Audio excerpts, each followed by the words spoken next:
गुप्ता जी एक सेवानिवृत्त शिक्षक थे। सेवानिवृत्ति के पश्चात वे अपनी पत्नी के साथ गांव के एक छोटे से फ्लैट में रहते थे।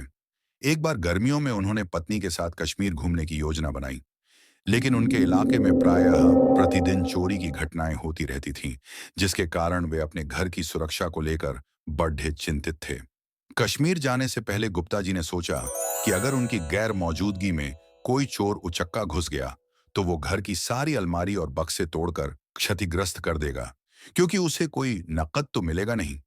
इसीलिए बहुत सोच विचार के बाद उन्होंने अपने घर को तहस नहस होने से बचाने के लिए 2000 का एक नोट चोर के लिए टेबल पर रख दिए।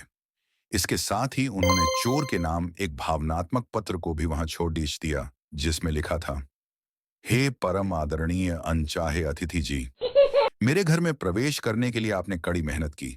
इसके लिए आपको हार्दिक बधाई। लेकिन बहुत गहरे अफसोस के साथ मुझे ये कहना पड़ रहा है कि हम शुरू से ही एक बेहद साधारण निम्न मध्यम वर्गीय परिवार हैं, और हमारा पूरा परिवार पेंशन के थोड़े से पैसे से चलता है।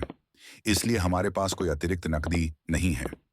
मुझे सच में बहुत शर्म आ रही है कि यहाँ आपकी मेहनत और आपका कीमती समय बर्बाद हो रहा है।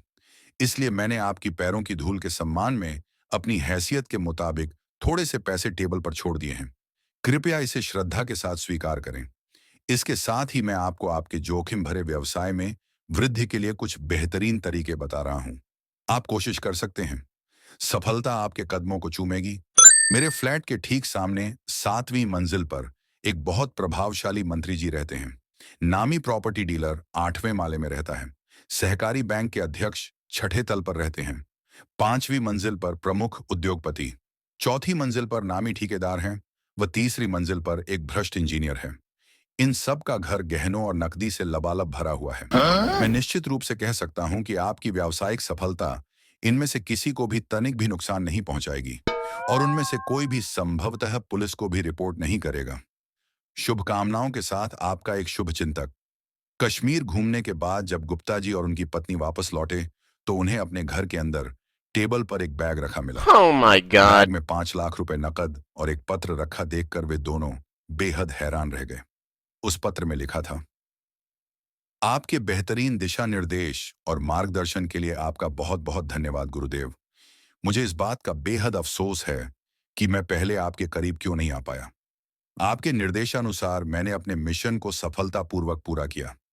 आपकी इस बहुमूल्य सहायता के बदले मैं गुरुदक्षिणा के तौर पर एक छोटी सी राशि आपके लिए छोड़े जा रहा हूं। भविष्य में भी मैं इसी तरह आपके आशीर्वाद और मार्गदर्शन की कामना करता हूं। आपका परम आज्ञाकारी चोर।